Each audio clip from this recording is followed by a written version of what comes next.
السلام علیکم all of you.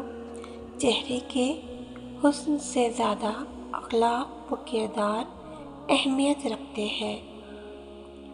اللہ کی راہ میں کوشش کرو، کبھی پیچھے مت ہٹو، کیونکہ اللہ نے تم سے کوشش مانگی ہے، نتیجہ نہیں۔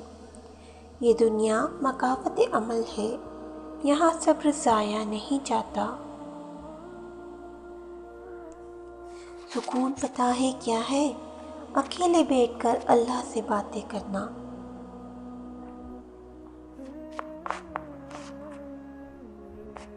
سازشیں غیبتیں پیٹھ پیچھے وار، لوگ بھول بیٹھے ہیں یہ سارا تماشا اوپر والا بھی دیکھ رہا ہے۔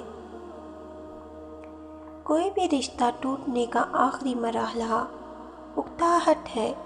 جب اکتاہٹ رشتے کے درمیان پنجے گاڑ لے تب تعلق پر فاتحہ پڑھ لے۔ جب ہم کسی رشتے سے تھکنے لگ جاتے ہیں تب ہمیں اس میں صرف خامیاں ہی نظر آتی ہے۔ حسد اور گھمنڈ جب انسان کے اندر داخل ہوتے ہیں تو عقل کو باہر کر دیتے ہیں۔ کچھ رشتے اللہ تعالیٰ خود ختم کرواتا ہے تاکہ ہماری زندگی خراب نہ ہو۔ بے شک وہ جو کرتا ہے بہترین کرتا ہے۔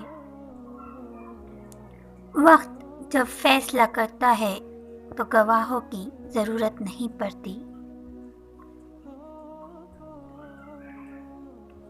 جو غلطی کر نہیں سکتا وہ فرشتہ ہے، جو غلطی کر کے اس پہ ڈٹ جائے وہ شیطان ہے، اور جو غلطی کے بعد توبہ کر لے وہ انسان ہے۔ ظلم کی ٹہنی کبھی پھلتی نہیں، ناؤ کاغذ کی صدا چلتی نہیں۔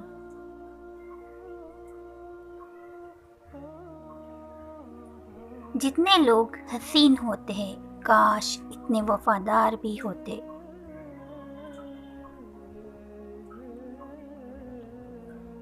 جو لوگوں کا درد محسوس کرتے ہیں وہ کبھی دوسروں کے درد کی وجہ نہیں بنتے۔ جو زیادہ ہنستا ہے اس کا دل مردہ ہو جاتا ہے، جو زیادہ غصہ کرتا ہے وہ جلد ہلاک ہو جاتا ہے۔ جو شخص اللہ کو بھول کر دنیا کی بھول بھلائیوں میں کھو جاتا ہے وہ ذلیل و رسوا ہوتا ہے۔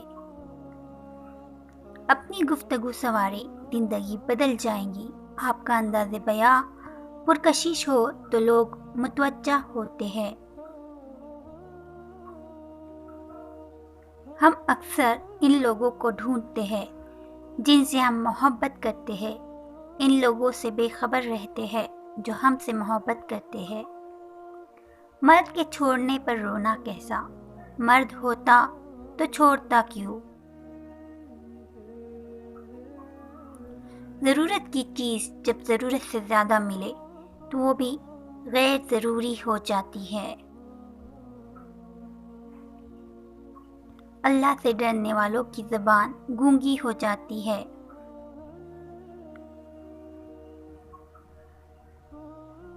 مجھے یقین ہے میرا اللہ مجھے وہ سب عطا کرے گا جس کی میری اوقات بھی نہیں۔ کسی کی زندگی سے اتنے متاثر نہ ہو کہ اپنی زندگی سے بیزاری ہونے لگے۔ سب سے زیادہ قابل نفرت وہ شخص ہے جو لوگوں میں عیب تلاش کرتا ہے۔ محنت کرو تو دھن بنے، صبر کرو تو کام، میٹھا بولو تو پہچان بنے، عزت کرو تو نام۔ تو پلیز لائک کرے، شیئر کرے۔ اللہ حافظ۔